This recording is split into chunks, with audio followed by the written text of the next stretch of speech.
All right, before we go further, I'd like to address the antics of the latest helicopter dad to land on Sports Earth. LeBron's old ball. I'm sorry. I meant LeVar James. Damn it. I meant to say LeBron Marinovich. Oh, never mind. You get my point. LeBron James isn't the first, nor will he be the last sports dad to make himself the focus of his child's burgeoning athletic career. As money is poured into professional sports, so have the Marv Marinoviches and the LeVar Balls. Super dads anxious to groom their sons' skills and bask in the glory of their success. This weekend, new footage emerged of LeBron performing his super dad routine at LeBron Jr.'s AAU game. LeBron joined his son in the pregame layup line, executing an assortment of dunks. Once play got underway, LeBron celebrated wildly on the sideline and on the court. This is all pretty much standard operating procedure for LeBron at his son's games.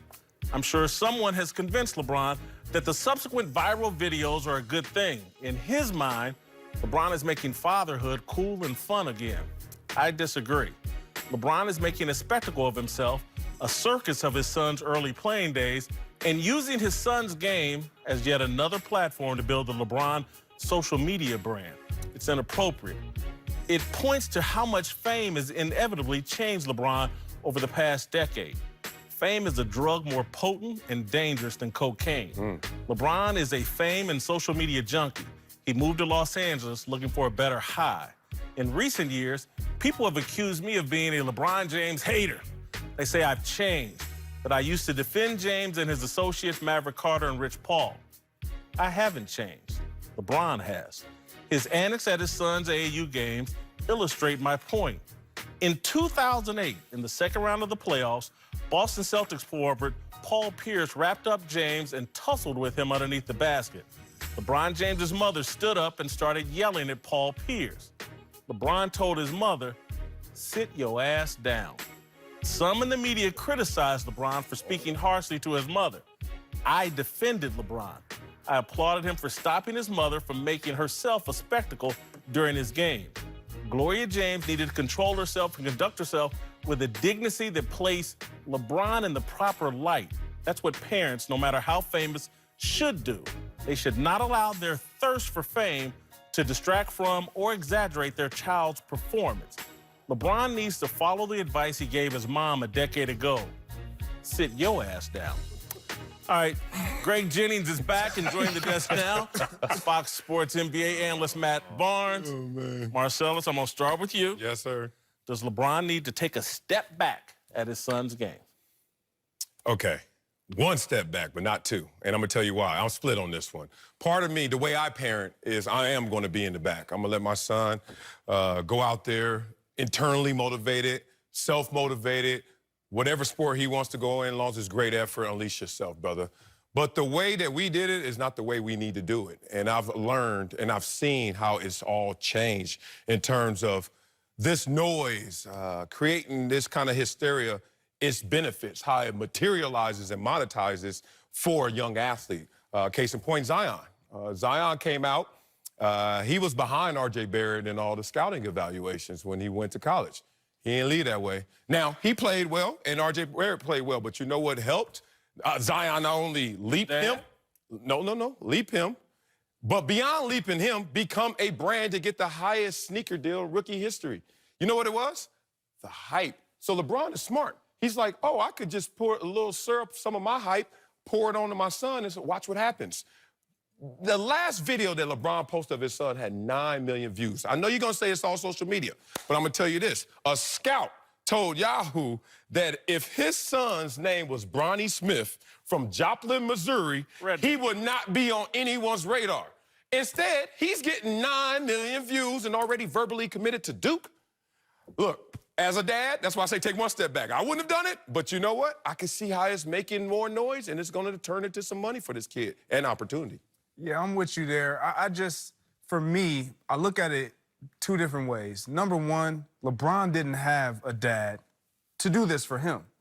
So he may have a feeling of, you know what, I'm going to put everything, I'm going to expose my son to every opportunity I possibly can. Whether it's strategy or whether it's just me loving to be a dad and supporting my son and being a fan, and this is how I show it. Yeah. I don't know that. Would I do what he's doing? No, but that's me. I'm not LeBron James. I don't have the fame. I don't have the status. I don't have all those things. But what I do have is a son. And I will support him to the ends of the earth. I will applaud him. I would try to put and promote as much as I possibly can for him and put him in the best position to be whoever he wants to be and more. LeBron James has that accessibility and has that influence. That's what he's using, his influence. Well, I couldn't disagree with you more from a standpoint of I'm an AAU dad, I'm a coach now. We've played side by side, our kids have played side by side, and you have to understand the energy that kind of stuff brings to the gym and the excitement for the kids. That's what it's about. It's about seeing the smiles on these kids' faces. And who better to be around and doing dunks? If I could still dunk like that, I'd be doing dunks in our 10-year-old layup line too. But to have him on the sideline coaching kids when they come out of the games, helping them get better in their game, like who better to do it? And we talk so long about absentee fathers. Now we're complaining about he's too hands-on. But to me, what separates him from LeVar and the Marinoviches, he's not really out there talking, saying crazy stuff, you know, doing crazy things. He's just out there having fun with the boys in the layup line. And then, like I said, sideline coaching them. So to me, I love it. I want to see more of it because, like I said before, I've been in those gyms and the energy around the games and the excitement around the games and how much the fans and kids appreciate it and make it all worth it. I think there's such a focus on making sure kids have fun, fun, as if kids can't create their own fun. And the parents always have to be there making sure that they have fun. I had the most fun away from my parents. It's the things I didn't do. So, and I give LeBron credit and everybody, you guys credit, my friends that are parents, credit for being involved in their kids' life. But there's levels to it like anything else. And again, I'm just giving the dude the same advice he gave his mother.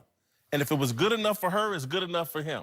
There's a role to play. If they wanted to show LeBron coaching the kids and videos went viral of him coaching, interacting with kids, things like that's one thing.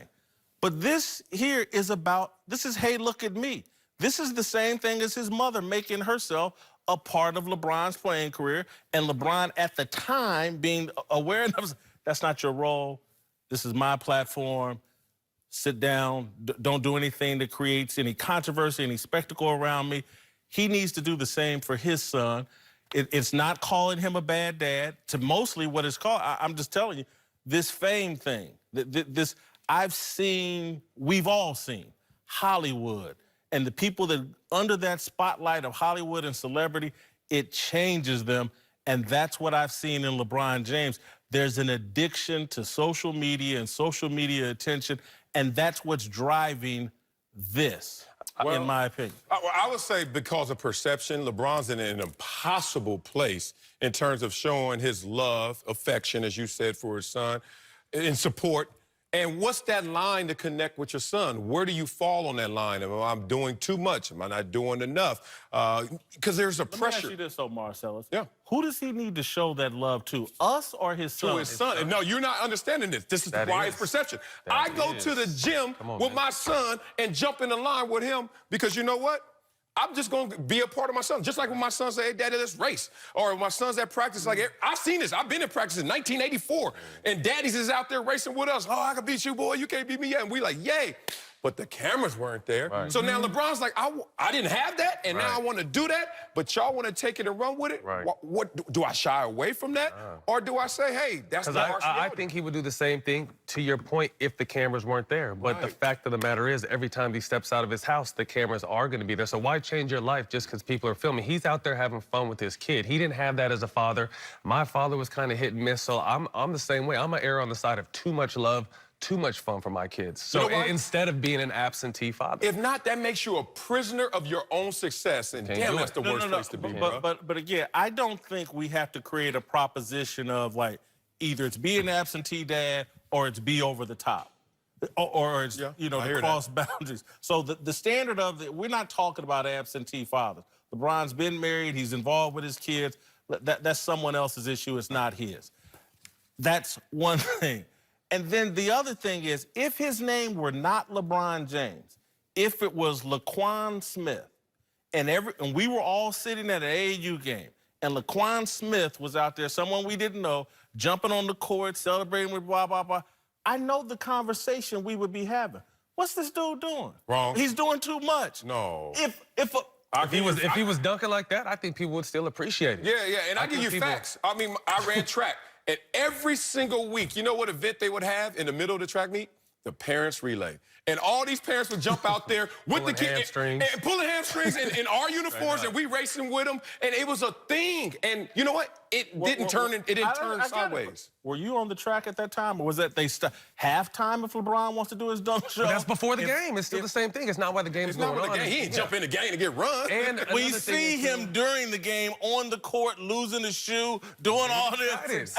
Being a part of, you have to. I think you said before you don't have any children. Yeah, no, I don't. So you have to understand. To me, and I think I speak for other fathers, when you finally have a child, you never understood what real love was until you had that child. So to understand what that connection and that, this is something that they will never get back. There's something they'll always remember and enjoy. Matt, I've played in Little League games. But until you have that, I'm saying until you have that child most connection. fathers aren't doing that. Look at the because they pictures. can't dunk, because they can't jump like that. Because they can't jump like that. No. Are they on the court celebrating losing a shoe? I'm not telling on myself, but I just got kicked out of coaching my kids in the championship game just yesterday. You're the coach. Or Saturday. Are the parents on the court doing that? Some parents go crazy. AU is crazy. And we know what people say. It doesn't matter. They doing too much. And people always gonna say something about it. There I am.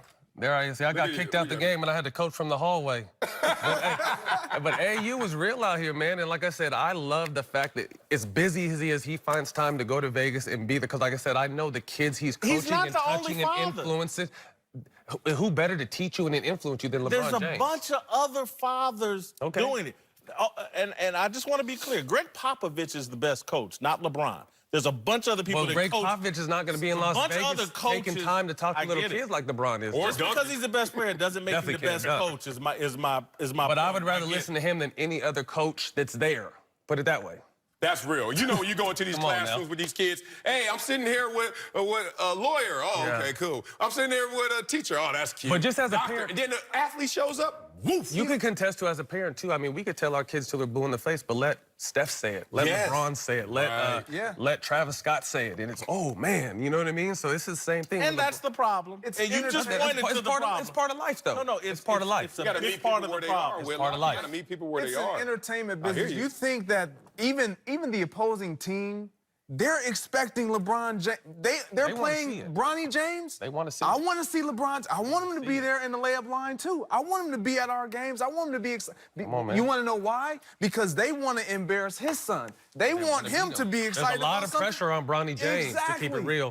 And we've always wanted LeBron to be in the dunk contest. This is going to be the closest thing we get to seeing him in the dunk contest, too. Video. Again, you guys are the experts, your parents. But everything a kid wants isn't everything a kid should have. And so You're right. Kids want. I wanted a double cheeseburger every freaking day. Every day. And it was a mistake. It was a mistake. He said, It was a mistake. right. Can't get what he wants. Oh, you know how happy I was? You know, oh, God. You can't. You see how happy I was? When? Just because kids can find their own fun. This is not these little micromanaging parents that got to be up in the middle of everything and can't play. This is not 24 hours of LeBron and Bronny Smith. I get it. Jr. You're not gonna paint him like Puffy all in the video. Yeah. No, he's just out here having fun. No, it's not. It's different. AAU. This is not even school. This is not even Sierra Canyon. This is not his bread and butter. This is sometimes fun. You ever go to summer camps? I went to one and Gaston Green was there. Lord, I'm running routes with Gaston Green, and he was, I mean, come on, And then man. you also got to think, too, like, watching some of these games, like, when someone has a killer dunk, everyone will run on the court. It's like it's back to those, like, Rucker Park. Like, summertime is fun, and if there's any time for him to be in the layup line dunking, it's now, and I love it. I'm all for it. I'm built different. I hear you. Yeah, you are. Jimmy Whitlock. Physically and mentally. I'm built. Big sexy. Coming up, Russell Westbrook says he's ready to change his style to fit in with James Harden and the Rockets. We'll tell you if he's lying to himself next.